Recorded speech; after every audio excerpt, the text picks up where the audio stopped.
Buenas tardes. Sí, sí, sí. No, sí, adelante. Ah, Buenas tardes. Vamos a comenzar con el segundo tema de neurología que debemos de abarcar. Y la doctora que nos está haciendo el favor de coordinarnos es la doctora Lomán. Entonces, pues vamos a comenzar con lesión o sección medular, tanto total como secundaria.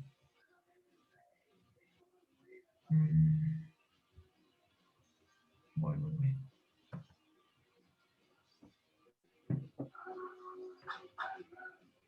Que no quiere cambiar.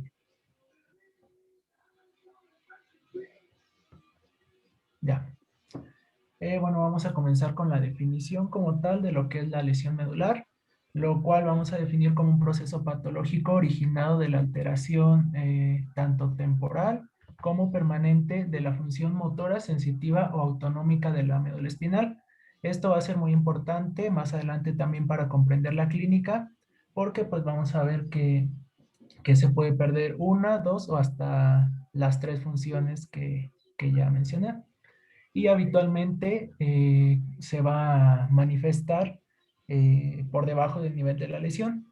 En otras palabras, la lesión medular es el daño que va a sufrir la médula espinal que va a conllevar a un déficit neurológico con efectos tanto a corto como a largo plazo y que generalmente van a persistir a lo largo de la vida, deteriorando la calidad de esta en nuestros pacientes. Va a tener una etiología variable, cómo lo podemos dividir en grandes grupos. Más adelante lo vamos a ver específicamente. Ahorita vamos a tomar nada más los traumáticos, los no traumáticos, los congénitos, como lo pueden, y pues adquiridos como infecciosos, neoplásicos, vasculares, autoinmunes o inflamatorios. Primero hablemos de algunas generalidades de la médula espinal, la cual pues como conocemos va a formar parte del sistema nervioso central, va a encontrarse dentro del canal vertebral, es decir, dentro de nuestra columna vertebral, y pues va a extenderse desde el foramen magno hasta el borde superior del cuerpo de la vértebra lumbar 2, que va a concluir con lo que es el cono medular. Va a tener una forma cilíndrica, sin embargo, esta forma cilíndrica no va a ser constante, sino que va a tener dos ensanchamientos algo notorios que van a corresponder a la inervación de las extremidades.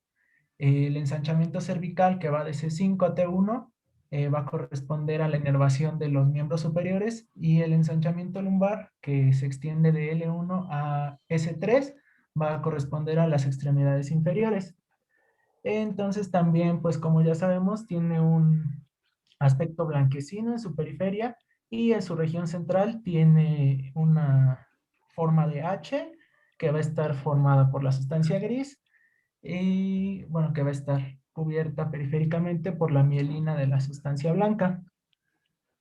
Es importante también mencionar que cada segmento medular no va a ser siempre correspondiente a su respectivo cuerpo vertebral. Ahorita les voy a explicar más o menos por qué. Bueno, nada más vamos a recordar cuáles sí coinciden y cuáles no. Pero bueno, también es importante mencionar que cada segmento medular va a originar dos nervios espinales y de los segmentos medulares tenemos 8 cervicales, 12 torácicos, 5 lumbares, 5 sacros y un coxígeo. Entonces, pues de los únicos segmentos medulares que coinciden con su respectivo cuerpo medular, este cuerpo vertebral van a ser de C1 a C3. Estos sí van a ser exactos con su homónimo.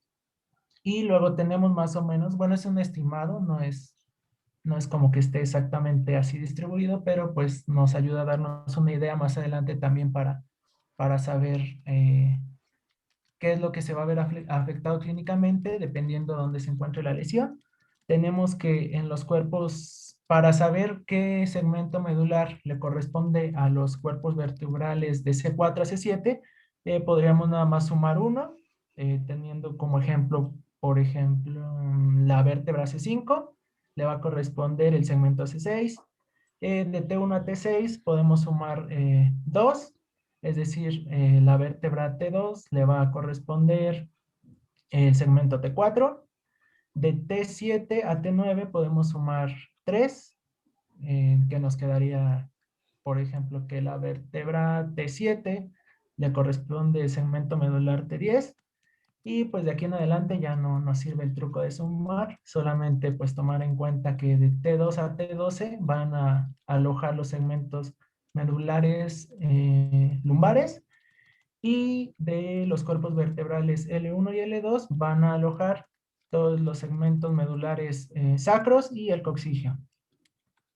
También es importante mencionar que de T1 a L2 hay una columna lateral en donde vamos a encontrar neuronas simpáticas preganglionares, las cuales, pues como recordamos, son colinérgicas. Y también hay una zona lateral en los segmentos S2, S3 y S4 que nos van a derivar las neuronas parasimpáticas. Y pues aquí tenemos una imagen algo ilustrativa de cómo van a estar distribuidos los fascículos de la médula espinal en un corte transversal, que más adelante los vamos a desarrollar uno a uno.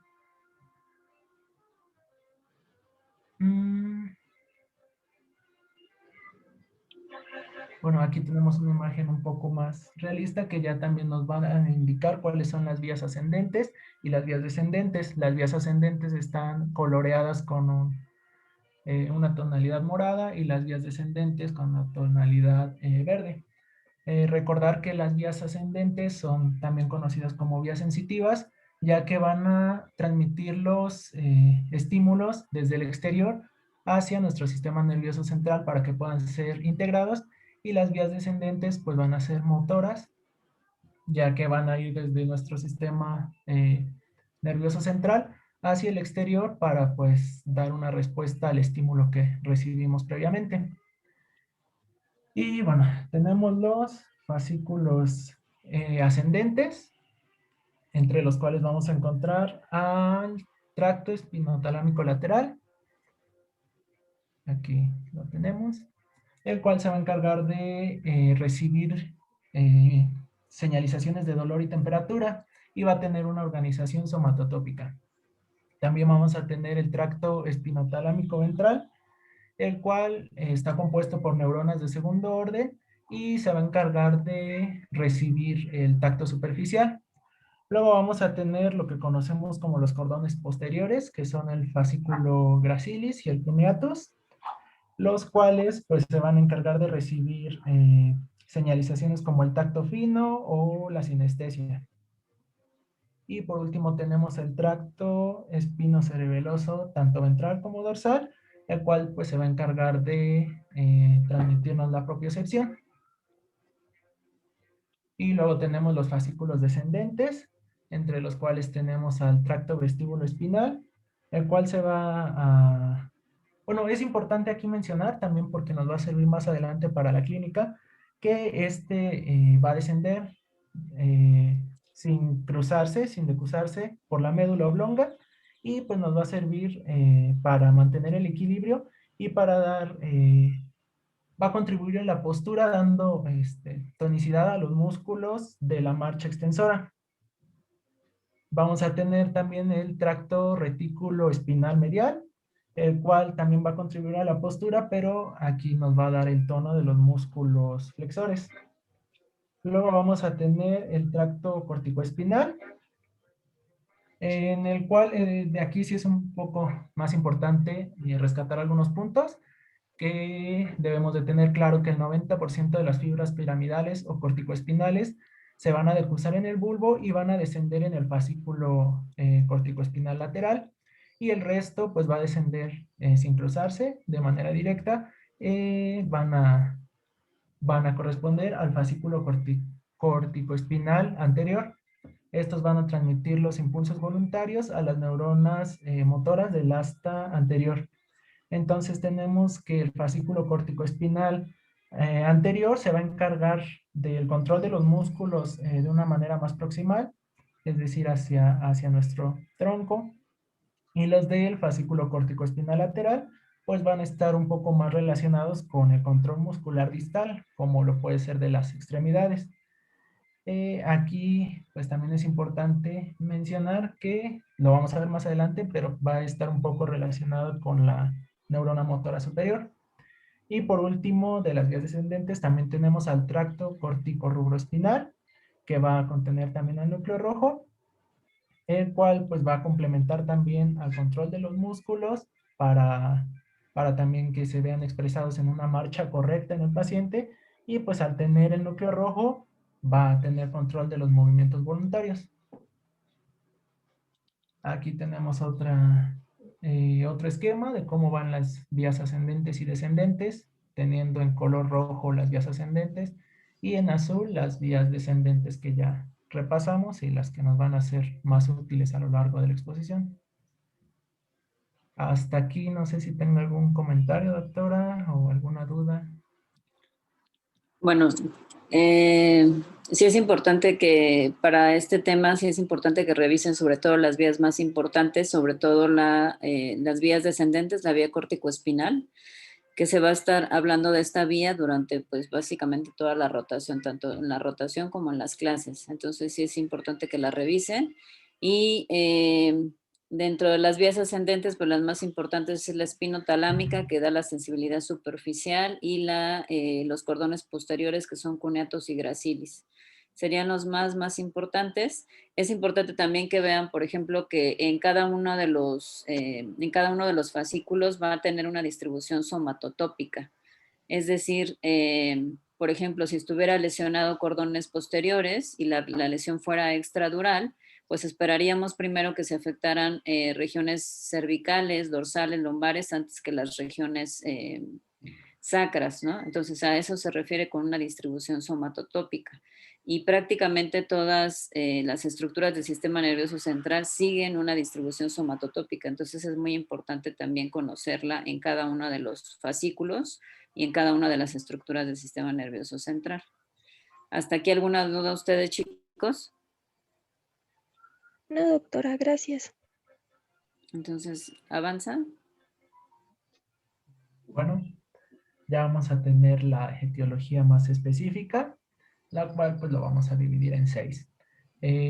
La que es más común es una etiología por compresión, que se va a dar por neoplasias epidurales, intradurales o intramedulares, por un absceso epidural, por hemorragia epidural, o también otras causas no tan comunes, pero pues que sí se llegan a encontrar, como la espondiolosis cervical, una hernia discal, una compresión postraumática por fractura o desplazamiento, que esto, bueno, vamos a ver más adelante también en epidemiología, que esto sí es muy común, en especial en nuestro país. Luego vamos a tener las causas vasculares, como alguna malformación arteriovenosa o un síndrome antifosfolípido o algún otro estado de hipercoagulación, que todo esto pues va a derivar en una isquemia debido a algún infarto medular. Vamos a tener causas inflamatorias que generalmente van a ser secundarias a otro origen de nuestra lesión medular, como lo vamos a tener en una esclerosis múltiple, en una neuromielitis óptica, en mielitis transversa o sarcoidosis. También podemos encontrar mielopatías, me parece, síndrome de Sjögren, lupus o algunas vasculitis. En el origen infeccioso, que va a ser el más común en pacientes pediátricos, esto también creo que es importante remarcarlo, en el que pues podemos encontrar agentes como la varicela zoster, el herpes virus tipo 1 y 2, los citomegalovirus, o algunos parásitos como los toxoplasmas, bacterias como Borrelia, Listeria o sífilis, o el Mycoplasma pneumoniae. En los factores propios del desarrollo, que también lo vamos a encontrar en pacientes pediátricos, tenemos la siringomielia, la cual también voy a explicar en diapositivas posteriores, el melingocele y el síndrome de compresión medular. Y en las metabólicas, que a lo mejor no son tan comunes, no se consideran como causa primaria, pero pues también tenemos la deficiencia de vitamina B12, la cual va a derivar en una degeneración subaguda de la mielina de la médula y por deficiencia de cobre. En cuanto a la epidemiología, tenemos que una edad media a nivel global es de 35 años para que se presente la lesión medular. La guía de práctica clínica nos dice que va de 25 a 35 años, pero pues quedémonos con 35 años como edad media, ¿no? También que es más frecuente en hombres, en una relación 3-1 respecto a las mujeres, y principalmente se asocia a accidentes de tránsito, aunque también la hemos encontrado en violencia y en caídas, principalmente relacionadas a deporte o a caídas laborales. También aquí pues es importante mencionar que muchas veces los pacientes minimizan lo que les pasa y llegan pues tarde al servicio de urgencias ya hasta que se encuentran en una situación más grave. Lo más común en los pacientes es que pues desencadenen tetraplegias cuando hay una lesión medular completa y generalmente se lesionan las zonas de transición medular como es la cervical baja y la unión cervicotorácica que va de C6 a T1 y la unión toracolumbar que va de T11 a L2. Bueno, Entonces, vamos a pasar al... Sí, perdón, en los adultos entonces la causa más frecuente es la traumática, ¿no? Y en los niños serían las postinfecciosas. sí. Y en los adultos actualmente sí se tiene que contemplar, digo, si no tiene el antecedente de trauma, que sea secundaria a una enfermedad desmielinizante, ajá, o una enfermedad inmunomediada, ya sea asociada, por ejemplo, a alguna enfermedad inmunológica como lupus o el síndrome de Sjögren o el antifosfolípido, ¿no? Entonces, sí tiene que considerar ya esas causas cuando no tiene el antecedente traumático en la etapa adulta. Ok. Ok, sí, muchas gracias. Y bueno, vamos a pasar a la fisiopatología. Como lo más común es por accidentes traumáticos, pues vamos a tomar este mecanismo para tratar de explicar la fisiopatología, ¿no? Pero pues independientemente de cuál sea el desencadenante de la lesión medular, siempre se va a comportar de la misma manera. Entonces, pues tenemos que en la lesión medular primaria se va a deber primero a la energía directa que se va a dar pues en el choque, en el accidente, que va a causar una deformación medular y pues esta deformación va a causar una compresión persistente. Todos estos eventos van a causar muerte celular inmediata, disrupción axonal o cambios vasculares progresivos que finalmente pues nos van a derivar en un shock neurológico que sí va a ser de importancia al momento de que recibamos al paciente con lesión medular. Y luego vamos a tener la lesión medular secundaria, que también tomamos como base, bueno, el cuadro que encontré toma como base el mecanismo traumático que va a desencadenar pues varios eventos que, que resultan ser más o menos trágicos para cada paciente, dependiendo del mecanismo y pues cómo se ha atendido. La lesión medular secundaria y los eventos que va a desencadenar son divididos en distintas fases. La primera es la fase inmediata, que va desde el momento en el que sucede el accidente hasta las 2 horas posteriores. Es cuando encontramos la lesión inicial del paciente, va a comenzar a haber inflamación y una hemorragia inicialmente de sustancia gris, la cual pues posteriormente va a desencadenar en una hemorragia de sustancia blanca y pues esto ya nos comienza a preocupar más porque va a aumentar tanto la extensión como la gravedad de la lesión. Luego vamos a tener la fase aguda, que es la más extensa o bueno, la que tiene más eventos eh, pues en la fisiopatología que vamos a encontrar, que va desde las 2 horas hasta las 48 horas después de que ha sucedido el evento traumático o lo que haya provocado la lesión medular. Vamos a tener una alteración de la regulación iónica y excitotoxicidad, una lesión mediada por radicales libres, una permeabilidad de la barrera hematomedular aumentada y mediadores inflamatorios y de la respuesta inmune celular que van a causar pues varios efectos Voy a tratar de más o menos explicar todo integrado para que entiendan un poquito más la fase aguda de la lesión secundaria. Primero vamos a tener, pues, por la inflamación y por el evento que causa la lesión, liberación excesiva de glutamato. Este glutamato, pues, va a causar despolarización celular y también va, derivado a la despolarización, va a haber más producción de sodio extracelular. Al haber esta extraproducción de sodio, va a verse alterado el balance iónico y debido a esto va a haber una lisis celular osmótica. Entonces, pues desde aquí ya empezamos con problemas porque ya va a haber destrucción celular. Y pues ya sabemos que las células del sistema nervioso no se regeneran. Entonces aquí pues comienzan a ver los problemas clínicos para el paciente y en cuanto a las secuelas que le pueden ir quedando. Luego, pues obviamente al haber compresión, al haber edema y al haber destrucción celular, va a haber una isquemia generalizada que va a causar estrés oxidativo. El estrés oxidativo y todas las sustancias que va a comenzar a producir van a causar una peroxidación lipídica, como aquí lo marca en el esquema, que va a derivar en una pérdida de la integridad de las membranas. Entonces, pues también se va a ver afectadas las membranas tanto de las células como de la barrera hematomedular. Los mediadores de la respuesta inflamatoria, como las interleucinas y prostaglandinas, y la respuesta inmune que va a verse demasiado aumentada, van a dañar la barrera hematocelular y esto también va a aumentar la producción de macrófagos. Debemos recordar que los macrófagos son los principales sintetizadores de sustancias neurotóxicas. Entonces, pues aquí también ya sacando o tratando al paciente. Esta fase, la fase aguda, pues es muy importante porque es donde el paciente es más susceptible a la intervención neuroprotectora y para tratar de que no se nos haga tan grave las consecuencias de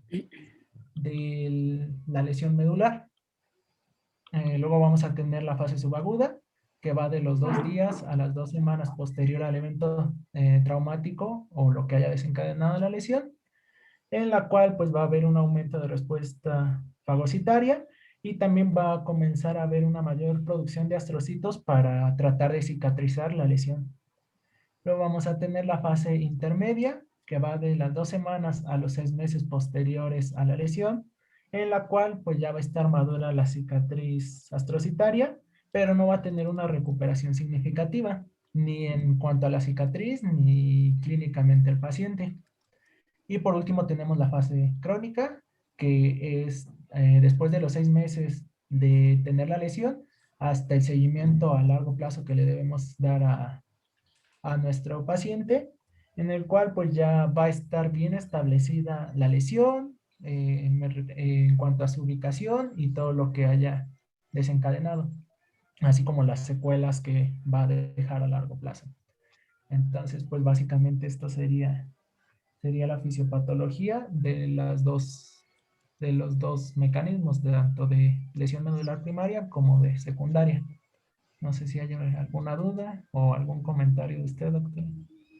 Aquí básicamente la importancia de todas las urgencias neurológicas, ¿no? En este caso un choque medular es una urgencia neurológica que tiene que llegar con nosotros en una fase aguda, en las primeras, o de forma inmediata, ¿no? En las primeras 48 horas. Si el paciente tiene choque medular, pues ya se presenta toda la cascada inflamatoria de respuesta metabólica al trauma y por lo tanto ya en una etapa más avanzada, si no se da tratamiento para liberar esa compresión medular o esa lesión medular, si no se da tratamiento antiinflamatorio, va a evolucionar esa cascada inflamatoria y por lo tanto va a condicionar la isquemia, la necrosis o inclusive la muerte celular, ¿no? Entonces es bien importante saber todos estos mecanismos para incidir sobre todo en las primeras horas de evolución de la patología.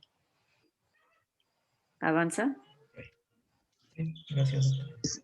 Y bueno, vamos a pasar a la clínica. Es importante también considerar que la clínica nos va a dar el 80% o incluso hasta más del diagnóstico de la lesión medular del paciente, tanto su ubicación como su extensión, pero bueno, vamos a irlo desglosando un poco más específicamente. Entonces, pues la clínica va a depender del nivel de la lesión y pues va a presentarse como una deficiencia funcional, tanto sensitiva como motora y también autónoma.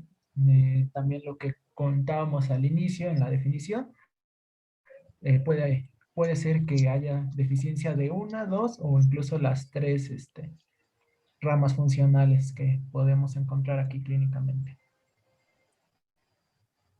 Vamos a dividirlo en las lesiones más comunes. Vamos a tener la porción cervical. Primero hablemos de la porción cervical alta, en el que es muy importante también no solo enfocarnos en la médula, sino que cuando la lesión se encuentra muy cerca del foramen magno, pues también podremos ver afectados los pares craneales bajos, que son del 9 al 12.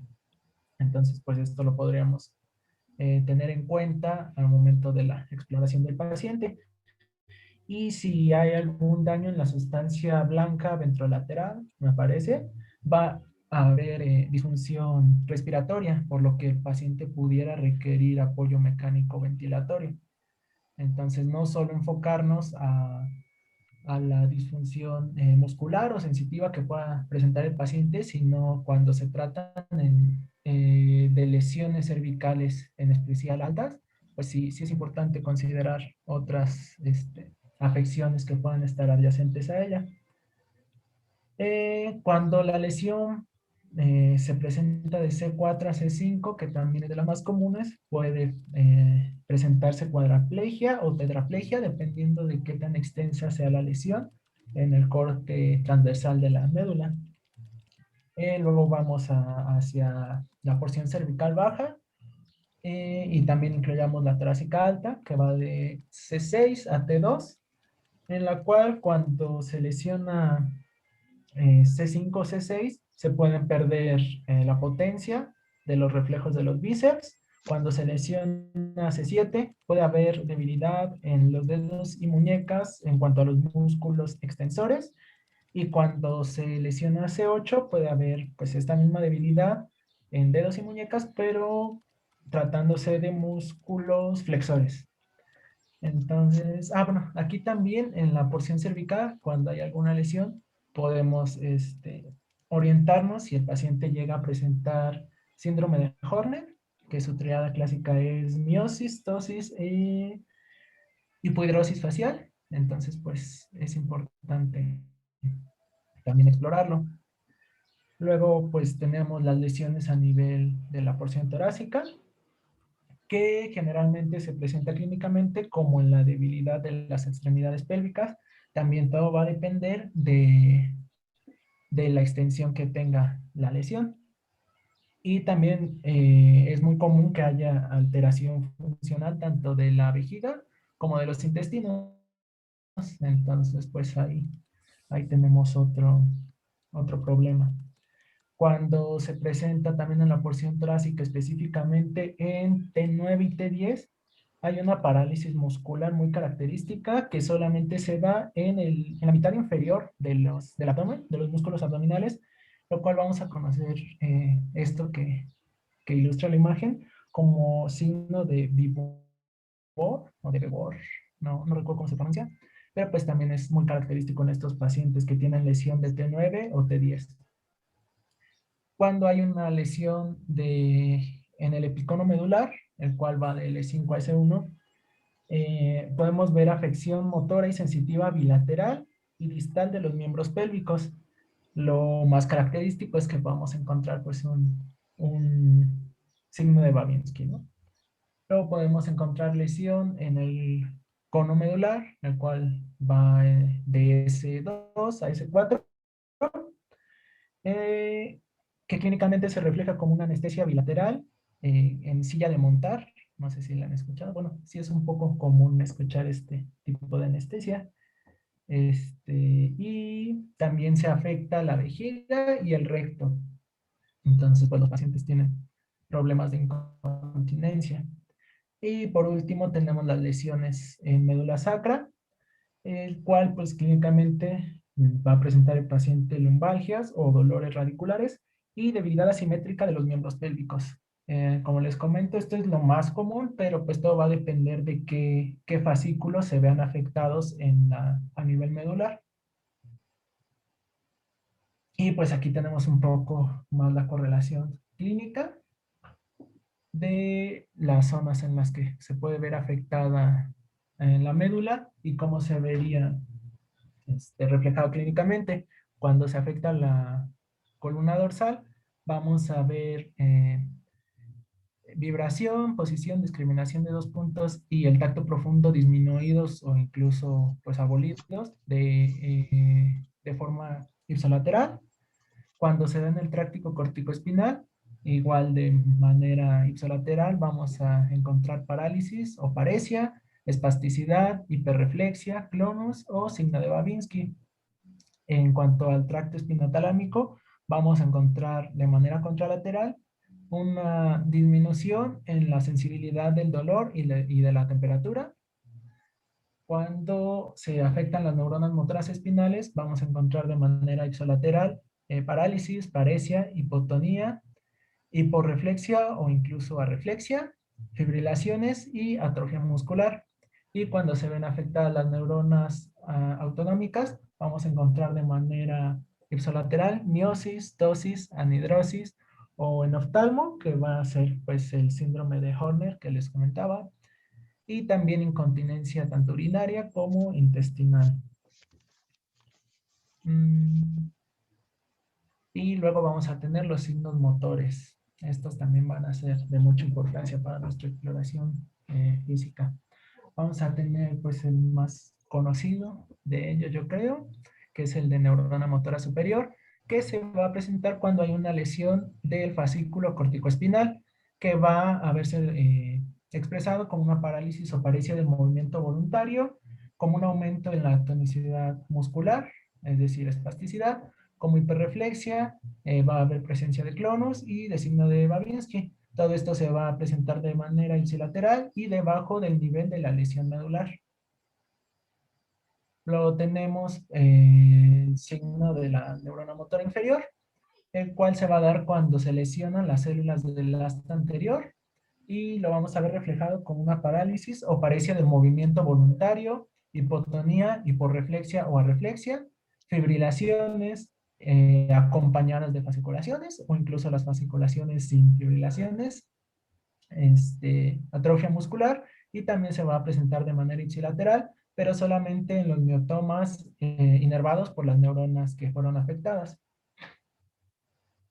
Vamos a tener los signos de neurona autónoma, el cual se va a dar cuando, bueno, lo podemos dividir en dos, cuando se da en la columna celular intermedio lateral, que va de T1 a T2, y aquí podemos encontrar que cuando la lesión se da de T2 hacia arriba, vamos a encontrar un síndrome de Bernard-Horner, igual el que ya mencionamos en dos ocasiones anteriores, que va a tener tosis, miosis y anhidrosis como triada clásica, pero también podemos encontrar en oftalmos. Y cuando las neuronas autónomas sacras son las que se ven afectadas, estas van de S2 a S4, va a haber incontinencia urinaria y también incontinencia intestinal. Esta se puede presentar de manera ipsilateral a la lesión de la médula. En los signos sensoriales vamos a tener los signos de columna posterior, que cuando se ve afectada esta zona, vamos a ver disminución o incluso pérdida de la vibración, del sentido de la posición, de la discriminación de dos puntos y del tacto profundo. Esta también podría encontrarse de manera ipsilateral o debajo de los dermatomas respecto a la lesión. Otro de los signos sensoriales es el signo de fascículo espinotalámico lateral, el cual va a tener, cuando se ve afectado, una disminución o pérdida de las sensaciones de dolor y de temperatura, y se va a encontrar contralateral en relación con el fascículo afectado de los dermatomas, uno o dos segmentos abajo del nivel de la lesión. Esto es importante, lo de los dos segmentos abajo del nivel de la lesión, ya que muchas veces pues nos dejamos guiar solamente por el nivel de la lesión que nos indica la clínica, pero pues no siempre es así. Deberíamos tomar dos segmentos hacia arriba por la salida de los nervios. Tenemos el signo de preservación sacra, el cual se va a presentar cuando hay una lesión incompleta y generalmente es intramedular. Tenemos el signo de la raíz dorsal, el cual va a tener una disminución o pérdida de todas las modalidades sensoriales, que van a ser ipsilaterales y en los dermatomas afectados. Y por último tenemos el signo de la comisura blanca anterior, el cual va a tener como expresión una disminución o pérdida bilateral de las sensaciones de dolor y temperatura y un tacto ligero conservado, ya que no afecta pues la zona destinada a esto. Entonces, pues deja libre las fibras de la columna posterior. Hasta aquí, ¿algún comentario, doctora? ¿O alguna duda, compañero?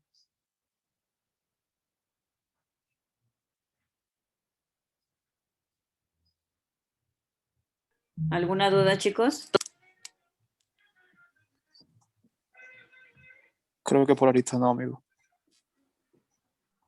Bueno, sigue más adelante. Ya que empecemos a ver los síndromes, ya afinamos algunas cosas.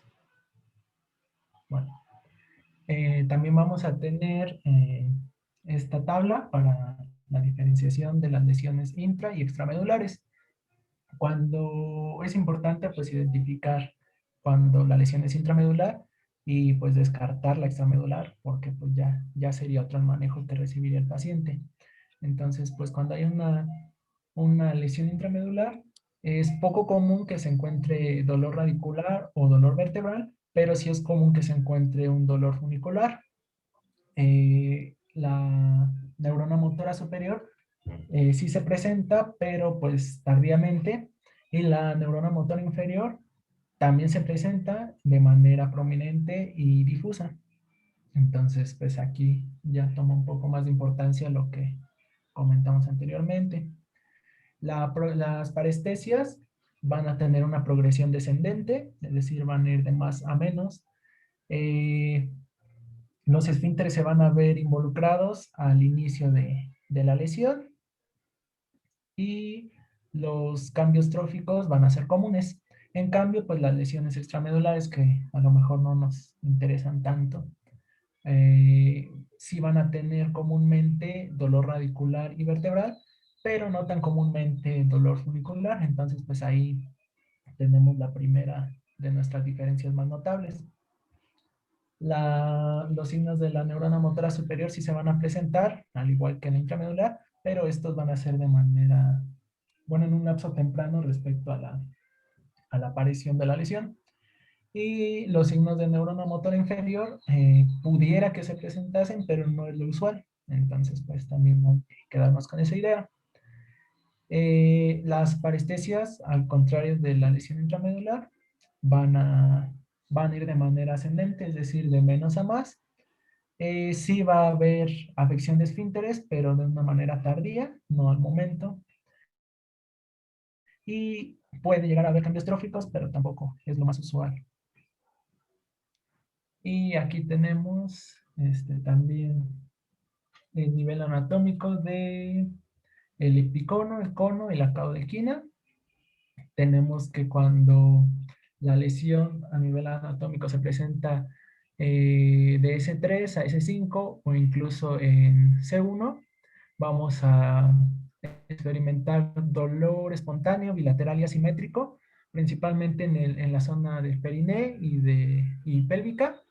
Vamos a tener cambios sensoriales bilaterales y simétricos, principalmente también en el periné, y pues en algunas ocasiones se presentan disociados. Vamos a tener cambios motores en la zona del periné y en los esfínteres externos. Vamos a tener cambios en los reflejos bulbocavernosos y anal. Tenemos alteración de esfínteres con un compromiso precoz y severo, entonces pues hay que tratarlo también de manera inmediata. y a la larga hay que darle seguimiento para la calidad de vida del paciente. Luego también tenemos una alteración precoz de las funciones sexuales, así como impotencia, y tenemos una presentación clínica pues súbita. Entonces pues luego podemos sospechar de que este paciente tiene una lesión en esos niveles anatómicos. Luego tenemos que cuando la lesión se da de L4 a S2, va a haber un dolor espontáneo en periné y en los muslos. Puede haber cambios sensoriales bilaterales y asimétricos en los muslos, pero pues comúnmente son disociados. Puede haber cambios motores bilaterales, fasciculaciones en músculos y piernas, y también atrofia o trastornos de la marcha. Entonces, pues como vamos notando, a estos niveles lo que se afectan son miembros pélvicos. Va a haber arreflexia aquiliana y va a haber un Babinski severo en cuanto a los reflejos. Puede haber alteración muy leve de los esfínteres, pero pues no hay que descartarlo tampoco. Puede haber deterioro de la erección y de la eyaculación en cuanto a la función sexual. Y la presentación clínica puede ser gradual. Luego vamos a tener las lesiones a nivel de L3 o C1, que ya corresponden más a la caudequina, que pueden presentar dolor unilateral o asimétrico en periné, muslos y espalda, es decir, pues ya afecta un poquito más de zona. Puede haber cambios sensoriales unilaterales y asimétricos, y la distribución de la anestesia en silla de montar. Puede haber cambios motores asimétricos y una atrofia en piernas. Puede presentarse un paciente hiporrefléctico en cuanto a los reflejos patelares y aquilianos. Eh, Puede haber un compromiso variable en cuanto a los esfínteres. No es como que una regla que sean muy severos o muy leves. Eso sí ya varía según el paciente y el nivel de la intensidad de la lesión. Y en cuanto a la función sexual, la eyaculación no es tan grave en este sentido, pero pues sí se va a ver afectado. Y clínicamente vamos a encontrar pues sintomatología que va a ir aumentando de manera gradual, unilateral o bilateral. Dependiendo cuando se presenta de manera bilateral, generalmente es asimétrico. Vamos. Ya. Sí, ya. Y bueno, ahora sí, en cuanto a la exploración física, vamos a hablar de nuestra principal herramienta cuando tenemos que explorar lesión medular, la cual es este formato, que es la escala de Asia. La escala de Asia pues va a definir el nivel y la extensión de la lesión sufrida por el paciente. Va a tratarse de una exploración sistematizada de las funciones tanto motoras como sensitivas. Ahorita vamos a ver cómo nos van a servir los miotomas y los dermatomas. Entonces, pues sí es importante sabérnoslos o al menos tener una guía de ellos. Y pues esta exploración se va a realizar generalmente en decúbito supino. Bueno, también es importante mencionar que debemos poner atención en ambas exploraciones, tanto motora como sensitiva, porque pues hay casos en los que no siempre la afección motora corresponde a la afección sensitiva. Entonces, pues para saber específicamente de cómo está la lesión del paciente, porque pues recordemos que es la parte principal del diagnóstico y cómo lo vamos a tratar. En cuanto a la exploración motora, se utilizan 10 músculos clave, que son 5 de miembros superiores y 5 de miembros inferiores. Y a estos les vamos a evaluar mediante el test motor las siguientes características. Le vamos a poner un 0 al músculo que estemos explorando en ese momento cuando hay una parálisis total. Le damos un punto cuando hay una contracción palpable o visible. 2, cuando el movimiento es activo y se contempla el arco de movimiento sin gravedad. 3, cuando el movimiento es activo y se contempla el arco de movimiento contra gravedad. 4, igual el movimiento activo, pero cuando el arco de movimiento se contempla contra la resistencia moderada. Y en el 5, pues, bueno, le vamos a dar 5 puntos al paciente cuando el movimiento es normal, activo, y se complete el arco de movimiento contra toda resistencia. Aquí en esta parte tiene un asterisco porque pues muchas veces si es un paciente que sufrió un accidente automovilístico o algún otro trauma asociado, pues muchas veces si tratamos de explorar, no sé, flexores de codo, puede que tenga por ahí una fractura o algún problema muscular y entonces pues a lo mejor no puede completar el movimiento, pero no quiere decir que haya una lesión a nivel motor en cuanto a la médula. Entonces pues por eso dice que no deben existir factores inhibidores. Y NT en caso de que no sea valorable. Por ejemplo, si un paciente está inmovilizado de alguna extremidad o algo parecido. Y luego vamos a tener a la exploración sensitiva. Aquí pues también es importante conocer los dermatomas. Se van a explorar absolutamente todos los dermatomas porque se tienen que registrar en nuestro cuadrito de Asia.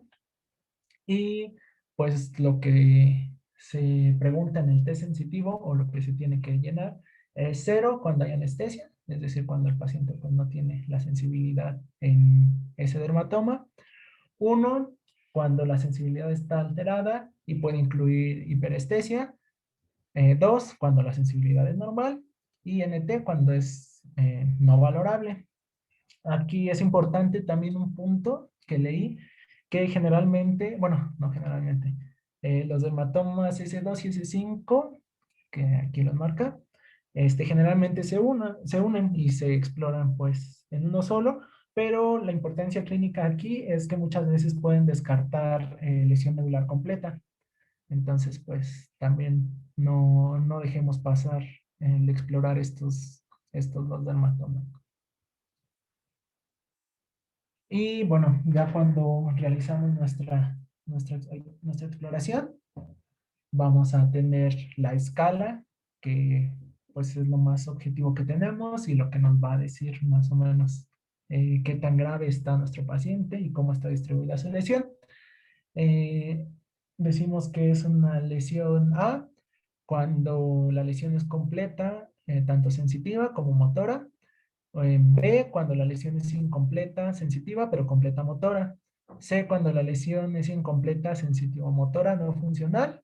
Y más de la mitad de los músculos clave por debajo del nivel de la lesión tienen una puntuación menor a 3. D, cuando lo mismo, pero la mitad de los músculos clave tienen una puntuación mayor a 3. Y E es cuando no hay pues problema alguno, cuando la función tanto motora como sensitiva son normales. Y pues aquí está un poco más grande nuestro, nuestra escala de Asia. Aquí pues es importante mencionar que se tiene que hacer tanto derecha como izquierda. Y aquí también en lo sensitivo y en lo motor. Y pues ir anotando nuestros registros. ¿Hasta aquí o le sigo hasta terminar síndromes medulares, doctora? Para que comente. Yo quiero preguntar algo sobre la escala que acaba de comentar el compañero. ¿Esta es más usada que la de Frankel? Porque en algunos aspectos, bueno, en algunos grados son muy similares, pero no sé cuál se use más. Está apagado su micrófono, doctora. La de Frangel también forma parte de la escala de Asia. La escala de Asia son Ok. 4 aspectos: el sistema motor, sensitivo, el determinar el grado como tal de la mielitis, si es completa, si es incompleta, si es sensitiva, si es motora, y también se valora Frankel en la escala de Asia. Entonces, comprende 4 aspectos si la escala se realiza de forma completa. Si quieres explicarles cuál es la de Frankel. Había encontrado que son, bueno, la divide en 5 grados. Pero Pero como ya lo ha comentado el compañero, en el grado A, bueno, hay una afectación completa sensitiva motora. En el B, afectación motora completa, sensibilidad conservada por debajo de la lesión. En el C, afectación motora incompleta pero no funcionante. D, afectación motora incompleta con funcionalidad. Y el E, recuperación total de la función motora y sensitiva. Que realmente como tal este sería el rubro de Frankel. La escala, la valoración de la lesión neurológica, del nivel de lesión neurológica. Entonces se incluye en el Asia también Frankel. Y Frankel si la aplicas solita, pues no sería tan objetiva como si aplicas la determinación del nivel sensitivo y motor. Recuerden también que Asia es para traumatismo medular. No en todos los pacientes se les aplica Asia, pero sí se debe de realizar en todos los pacientes que tienen una lesión medular, independientemente si sea traumática, pero es específica para trauma. ¿Ok? Ok, gracias. ¿Continuamos? Sí. Y bueno, ya vamos a pasar a los síndromes medulares. Hay varios, pero pues considero de importancia estos que encontré, que son 6. Bueno, son 5, ahorita vamos a ver por qué. Pero pues vamos a ir desglosándolos uno por uno. Nada más sí es importante aquí mencionar y que recordemos que las partes azules van a significar pérdida de la vibración y de la posición, es decir, pues una afección sensitiva. Las partes en verde van a significar pérdida de dolor y de temperatura, igual pues sensitivo. Y las partes en rojo, como aquí, van a ser pérdidas motoras que nos van a ser de utilidad para entenderlos ahorita, ¿no? Bueno, antes, este es un cuadro que nos sirve también para localizar el nivel. Cuando el segmento medular, bueno, el segmento medular C4 se encarga de la función motora del diafragma, el C5 de la función motora del deltoides y de la flexión del codo y la sensibilidad del hombro, así como el reflejo occipital. Y bueno, así, si quieren, me los digo uno por uno, pero ahorita les paso la presentación.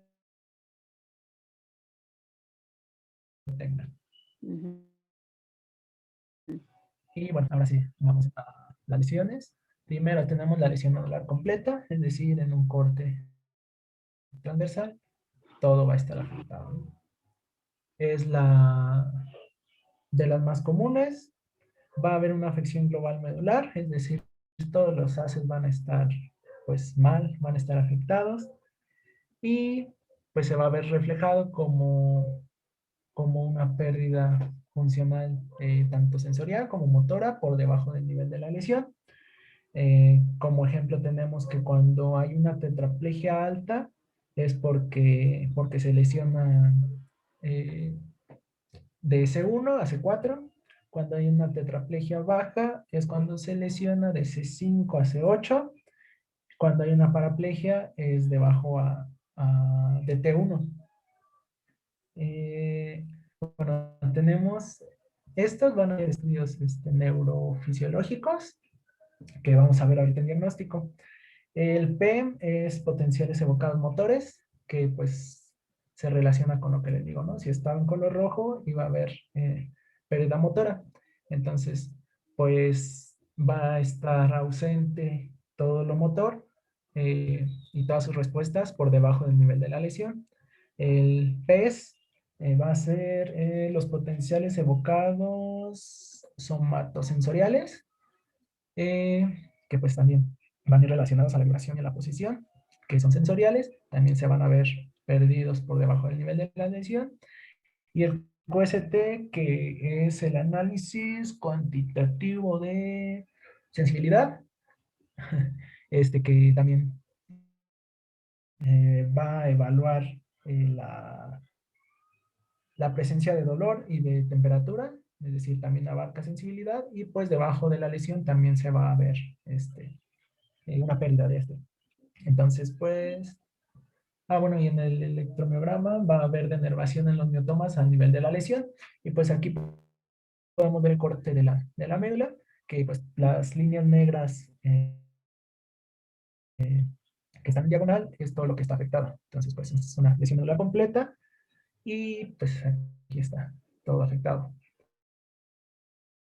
Es importante también mencionar que comúnmente se da secundaria a una tumoración intramedular y pues en la mayoría de las ocasiones va del centro a la periferia. Entonces, muchas veces una lesión centromedular, que veremos en 2 diapositivas más adelante, puede evolucionar a una lesión medular completa, pero pues va a ser de manera progresiva. Entonces, pues no sé, como ejemplo, se me ocurre que si la lesión está en T10 aproximadamente, pues recordemos que tenemos que tomar 2 segmentos más arriba a lo que nos indica la pérdida clínica del paciente. Y pues entonces se vería aquí afectado todo esto, ¿no?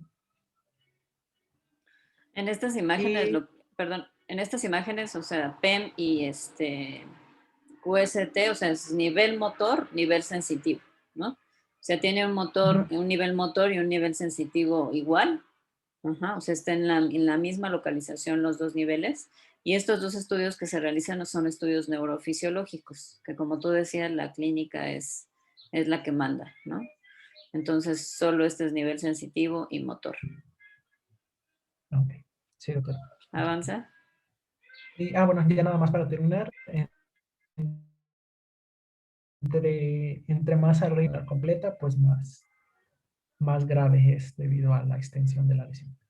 Luego Exactamente. tenemos la hemisección medular, secuar, el cual va a tener pues presencia de algunos síntomas ipsilaterales y otros contralaterales. Vamos a tener que va a haber una ausencia de respuesta ipsilateral por debajo del nivel de la lesión en cuanto a lo motor. Vamos a tener una ausencia de respuesta ipsilateral en cuanto a la vibración y posición, que son pues parámetros sensitivos, y vamos a tener una ausencia de respuesta contralateral con respuesta normal ipsilateral en cuanto a la pérdida de dolor y de temperatura. Entonces, pues aquí está esquematizado y va a depender de qué lado de la médula esté toda la lesión. En este caso, pues lo tenemos aquí presente y solamente se ve la pérdida de dolor y de temperatura del otro lado. Mm, La pérdida de la sensibilidad táctil o del estímulo nociceptivo que está por el enlace espinotalámico va a ser contralateral porque ese haz sí se decusa. Ajá. Entonces las manifestaciones van a ser ipsilaterales a la lesión, pero las manifestaciones sensitivas van a ser contralaterales porque ese haz se decusa hacia el lado contralateral. Uh-huh. ¿Qué te podía provocar entonces esta lesión? pues lo más común es una compresión degenerativa, ¿no? Creo. Bueno, una compresión Pues, en general. puede Como ser una compresión, una tumoración también. Sí, mientras no sea centromedular, sí. Puede ser centromedular y que después solamente vaya hacia un lado, digo, eso no es necesariamente que vaya hacia las dos partes de la médula, ¿no? Pero sí es más frecuente que sea, por ejemplo, extramedular o extradural, por ejemplo. Ajá. Sí, ¿le sigo? Sí, por favor. Ok. Luego viene síndrome centromedular. De este vamos a tener 2 variantes, uno de extensión pequeña y otro de extensión grande, ¿no? Va a afectar a la médula espinal por compresión. La causa más común es la siringomielia, que en una diapositiva más adelante la tengo un poco más explicada. Va a haber, dependiendo también qué tan extensa esté esta lesión, va a haber ausencia de la respuesta a nivel de los miotomas afectados en cuanto a lo motor. Y en cuanto a la sensitivo, va a haber respuesta normal de vibración y posición. Y va a haber una ausencia de respuesta en miembros superiores en cuanto al dolor y a la temperatura. Entonces, pues, como les comento aquí, va a depender mucho de la extensión que vaya a tener la lesión ya que va del centro hacia la periferia, puede terminar en una lesión completa. Eso pues va a depender de cómo hagamos la intervención, no muchas veces ni siquiera de eso, sino que ya va a tener que crecer todo. Y pues creo que ya, bueno, generalmente estos se dan, me parece que a nivel cervical, ¿no, doctora? Es lo más común.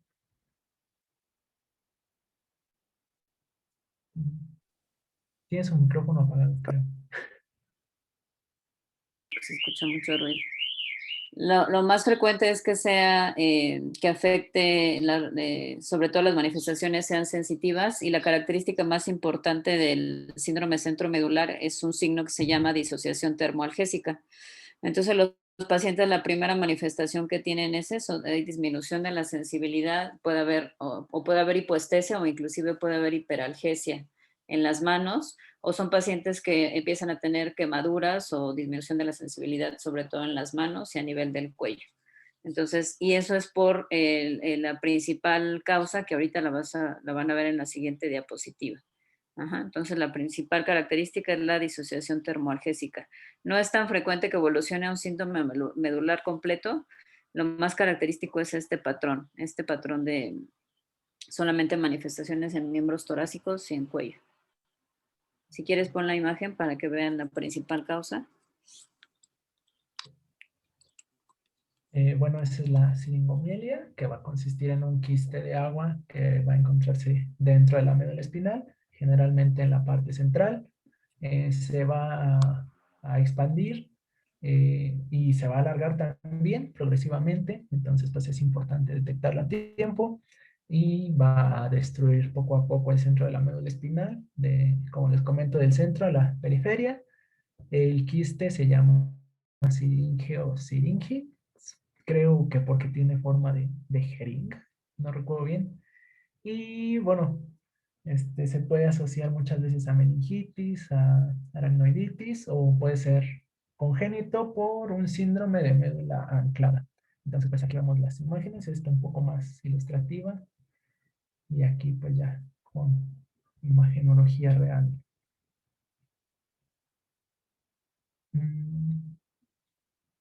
Luego tenemos el síndrome medular posterior. Este pues no va a ser tan frecuente, pero solamente va a afectar a cordones posteriores. Entonces, pues eso qué quiere decir que vamos a tener pérdida de la sensibilidad profunda. Todo esto debajo de la lesión. Eh, la causa más común puede ser por infartos de la arteria medular posterior. Entonces, pues ahí también es importante ver cómo anda el paciente en cuanto a trastornos de la coagulación y todo eso para que no se siga agravando o expandiendo la lesión. Bueno, aquí como vemos la respuesta motora va a estar normal y la respuesta sensitiva, bueno, la temperatura y el dolor van a estar también normales, lo que va a estar pues alterado es la sensitiva profunda. Y por último tenemos el síndrome medular anterior, también no es tan común, es un poco más común que el posterior, pero va a estar relacionado también con una isquemia o con un infarto de la arteria espinal, pero anterior, y pues al igual que la anterior, es común que sea a nivel cervical, entonces pues por eso lo representan aquí desde el cervical, y pues como lo podemos ver en el corte transversal, ahora no se va a afectar pues la sensibilidad profunda, sino lo demás. Va a haber ausencia bilateral de la respuesta motora debajo del nivel de la lesión y ausencia bilateral de la respuesta motora a estímulos dolorosos y de temperatura por debajo del nivel de la lesión. Entonces, bueno, lo que más afectado se ve creo que es el haz corticoespinal, ese específicamente, y pues no tan común el espinotalámico, pero pues sí es importante tenerlo en cuenta. Hasta aquí, bueno, son los síndromes que abarqué, doctora. No sé si quiere que continúe Sí, yo creo que o alguien continúa con tiene esos, duda. están bien. Si alguien tiene alguna duda. Creo que No, doctora, gracias. Vamos a pasar al diagnóstico.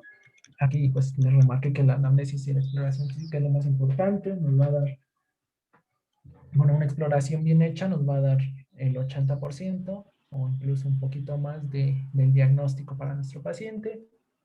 Pero pues también si tenemos cualquier traba o por cualquier cosa, podemos utilizar imagenología, estudios neurofisiológicos, estudios de sangre o examen de líquido cefalorraquídeo.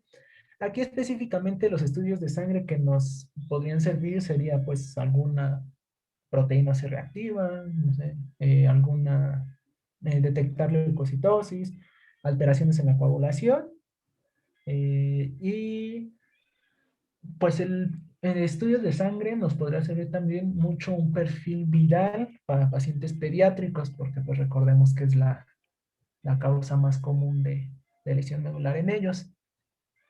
Y bueno, el examen de líquido cefalorraquídeo, si es que no encontramos nada en sangre ni imagenología, pero pues la anamnesis sí nos está diciendo algo y queremos saber específicamente qué es, pues ya podemos extraer líquido cefalorraquídeo, hacerle un cultivo, examinarlo, más que nada para cuando se sospecha de mielopatías infecciosas o algún carcinoma, pero pues también no es como que vayamos a ir picoteando a los pacientes cada que nos lleguen por alguna lesión medular.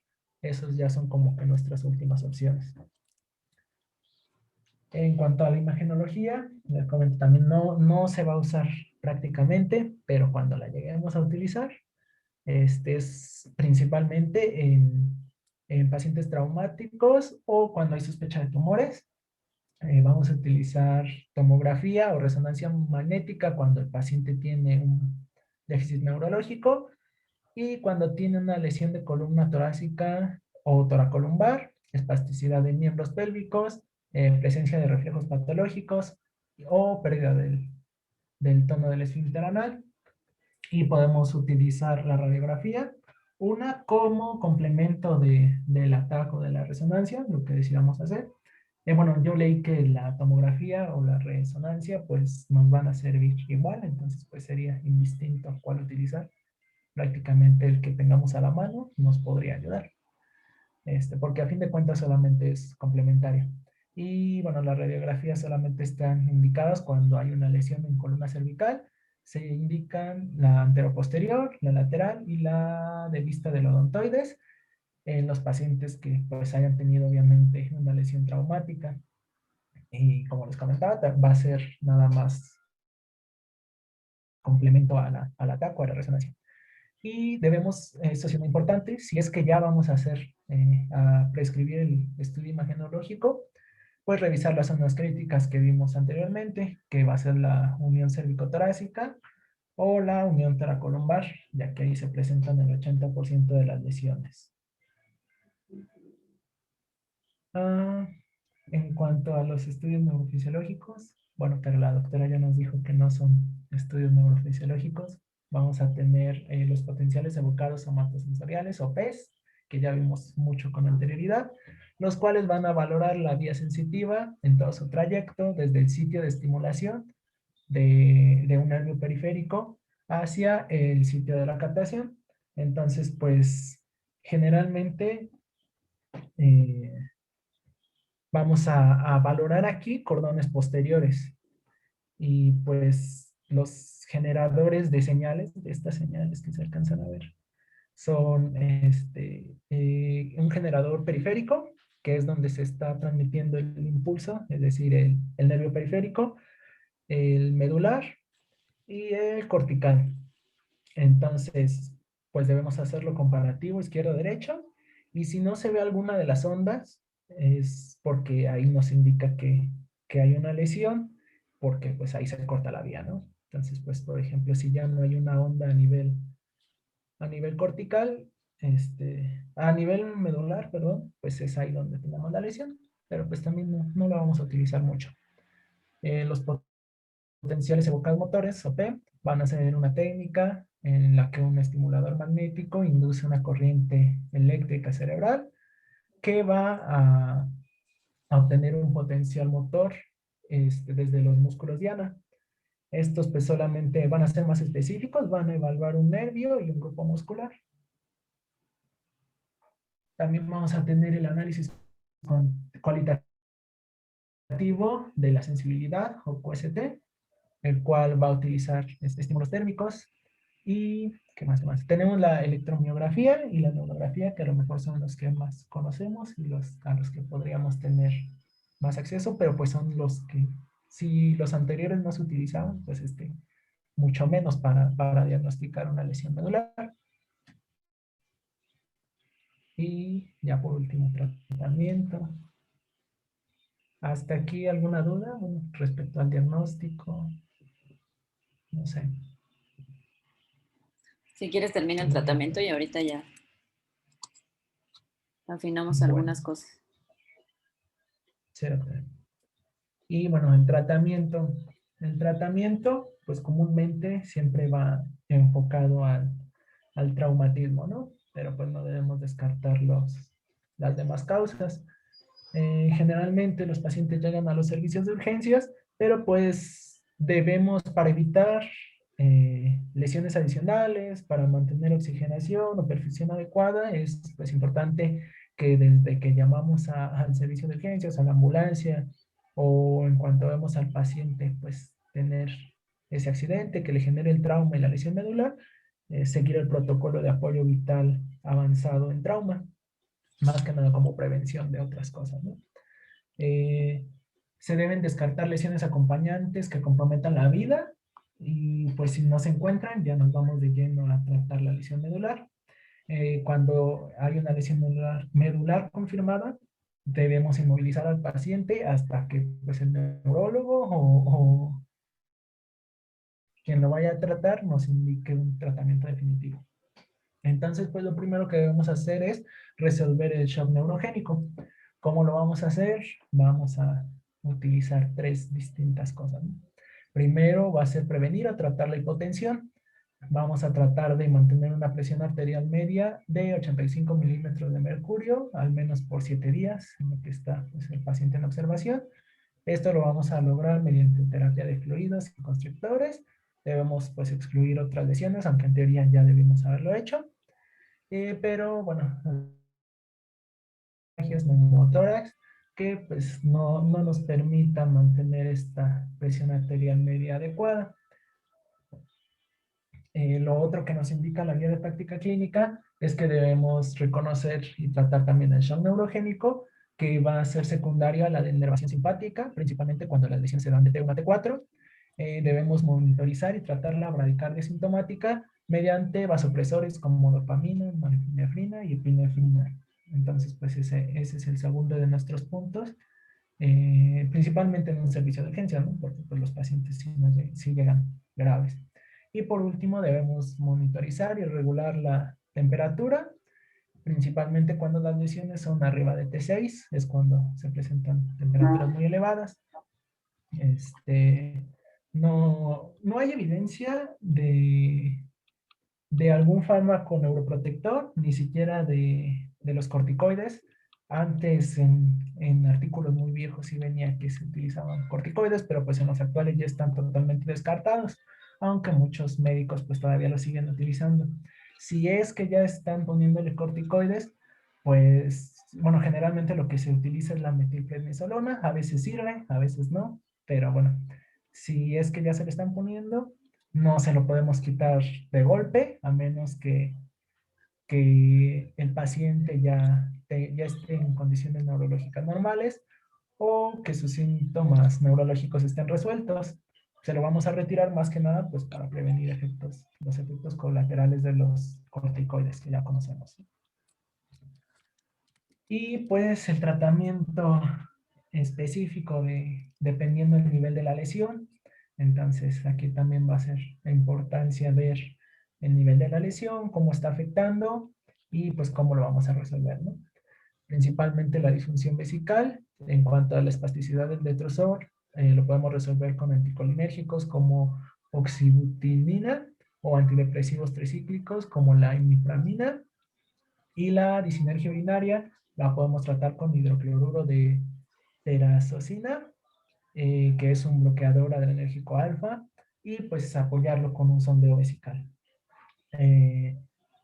Debemos hacer profilaxis de las úlceras porque el paciente va a estar mucho tiempo acostado con el decúbito, y pues entonces debemos apoyarlo con cambios frecuentes de postura, obviamente que no lo lastimen o que no agraven las lesiones medulares o vertebrales, y pues un tratamiento de úlceras, alguna curación o estarlo pues tratando constantemente. La espasticidad de miembros la podemos pues tratar con ejercicios o pues algunos fármacos como el baclofeno, el diazepam o la tizanida, pero pues lo principal son los ejercicios. Debemos tener prescribir una dieta que favorezca el tránsito intestinal, porque recordemos que va a haber tanto disfunción vesical como intestinal, y en caso de que ya sea muy fuerte la lesión o la disfunción intestinal, pues apoyar al paciente retirando las heces endurecidas que ya tiene. El dolor crónico, que pues la mayoría de los pacientes van a tener, en especial los adultos, por los mecanismos que le van a causar la lesión medular, se trata con gabapentina o pregabalina, y pues también debemos hacer una profilaxis de trombosis. Esto pues ya también lo podemos determinar según si hicimos estudios de sangre, según la alteración que tenga, o como dice aquí, nada más por pura profilaxis, como utilizando la heparina. Y sería todo. Ok. ¿Alguna duda, chicos? Yo tenía una duda, doctora. Bueno, es que estaba viendo sobre la lesión medular total, bueno, aguda, o sea, cuando por un accidente o esto, pues por lo Ujú. regular, es que ahí me queda un poco duda, porque cuando estaba dañada, por ejemplo, la vía piramidal y eso, pues nos da las características, ¿no? La hiperreflexia, la espasticidad y eso. Pero se supone que cuando estaba en un evento agudo, el paciente podía llegar incluso con todo lo contrario, o sea, porque por lo regular llega flácido, obviamente los reflejos llegan disminuidos. Y decía que en la transición hacia, hacia ya que esté presente, por ejemplo, un síndrome piramidal, pues tardaba. Y esa parte sí me quedó duda, o sea, de qué dependía eso?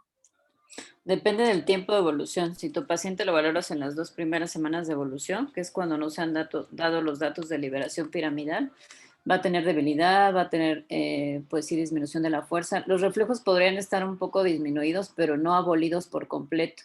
Y de hecho, inclusive en las primeras semanas de evolución puede presentar el paciente hiperreflexia sin tener espasticidad, porque la espasticidad ya la va a presentar 2 semanas después. Entonces es de alguna forma por la lesión de la vía, pero se llaman datos de liberación piramidal, que se dan más o menos 2 semanas después del evento agudo. Es lo que Ah, ok, les comento. la media, ¿no? ¿Perdón? Ese es como el promedio en la que se lleguen ya a presentar. Ok. Más o menos, después de 2 semanas ya se presentan los datos ya más característicos. Ajá.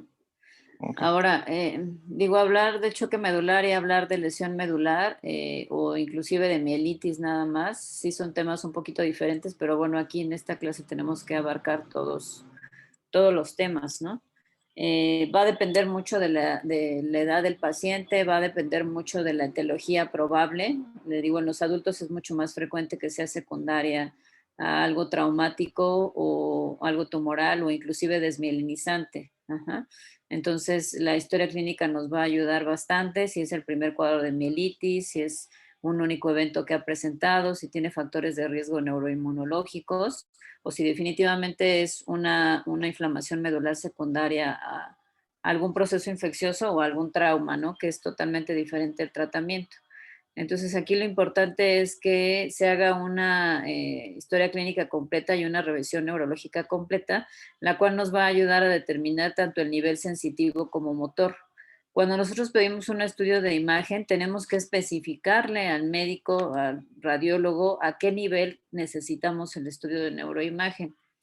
Allí difiero un poquito de que definitivamente para el diagnóstico de una lesión medular o una mielitis, una inflamación de la médula, necesariamente solicitamos una resonancia magnética.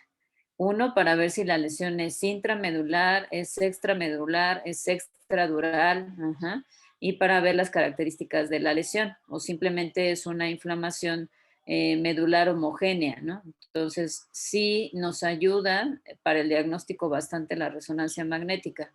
En algunos pacientes hacemos tomografía, sobre todo cuando tienen trauma, pues para ver si hubo también lesión ósea, ¿no? O lesión en alguna otra estructura que esté desplazando la médula.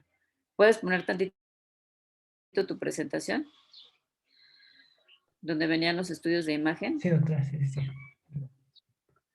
Entonces, a todos se les pide estudio de neuroimagen, a todos se les pide resonancia. Si no hay resonancia, puede ayudar una tomografía, sí, pero el diagnóstico específico es con la resonancia. Ajá.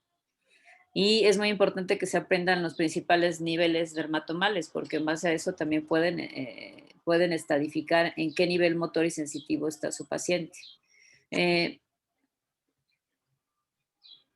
La anterior. Vean aquí, por ejemplo, la imagen que nos pone. Esta es una tomografía. Regrésala. Sí, perdón. Esta es una plaquita, ¿no? Donde yo no soy experta en ver las placas, pero bueno, se ve ahí un aparente trauma, yo creo que lumbosacro, se ve la compresión de las vértebras lumbosacras y definitivamente esto fue un traumatismo. Vean aquí, la clínica que tiene el paciente es una sección completa de la médula espinal. Vean cómo se desplazó por completo todas esas vértebras, ¿sí lo ven? Esta es una tomografía con reconstrucción, pero definitivamente aquí el paciente tiene un choque medular, ¿no? Entonces amerita tratamiento quirúrgico urgente y eso que implica estabilización, estabilizan con barras, ajá, y de alguna forma ese sería el tratamiento definitivo para minimizar las secuelas a largo plazo. ¿Para qué nos sirve la resonancia, que sería el estudio CIDES estándar de oro también? Pues para identificar si la lesión está por fuera, si está extramedular, si está extradural, perdón, por fuera de la dura madre, o si fue una lesión que creció dentro de la médula, intramedular a nivel del conducto raquídeo, a nivel del epéndimo, y por lo tanto podemos descartar muchas causas, podemos descartar ependimomas, podemos descartar astrocitomas, y algunos otros tipos de tumores, ¿no? Dependiendo si crecen intramedular o extramedular. Pacientes. Y es muy importante que le digamos al médico, ¿quiere una resonancia? ¿A qué nivel? ¿Cérvico, torácico, lumbosacra o definitivamente neuroeje? Porque pienso que el paciente puede tener lesiones muy extensas en toda la médula espinal, ajá, como a veces se da en las mielitis inflamatorias. Entonces, es importante que sí especifiquemos a qué nivel necesitamos el estudio. ¿Y esto por qué también? Porque la resonancia, para que en un paciente grande hagan todo el neuroeje, hagan todo el rastreo de la médula desde cervical hasta sacra, se necesita hacer en diferentes tiempos, ajá, porque tienen que determinar un foco y en otro segundo tiempo, probablemente radiológico, rastrear la segunda parte, sobre todo si el paciente necesita sedación o si el paciente está hemodinámicamente inestable. Entonces, por eso es bien importante decirle, pienso que la lesión está aquí a nivel cérvico-torácica, ya si no encuentro nada, pues entonces sí que se haga todo el rastreo, pero el decirle, hazle toda la médula a ver dónde encuentras una lesión, eso implica a veces más tiempo anestésico y si el paciente está hemodinámicamente inestable no puede estar mucho tiempo en el resonador. Perdón. Una resonancia de médula más o menos tarda entre 30 y 40 minutos. Entonces imagínense el dolor del paciente, si está hemodinámicamente inestable, no puede estar tanto tiempo en una sola posición y a veces se tienen que sedar para hacer estos procedimientos. Entonces sí tienen que ser muy acuciosos en determinar el nivel de la lesión. Digamos que el 80% del diagnóstico es clínico para iniciar un tratamiento específico, pero definitivamente los estudios de neuroimagen nos ayudan a descartar las principales causas: inflamatoria, desmielinizante, tumoral, traumática, ¿no? Entonces el estudio de imagen es muy importante. ¿Hasta aquí alguna duda?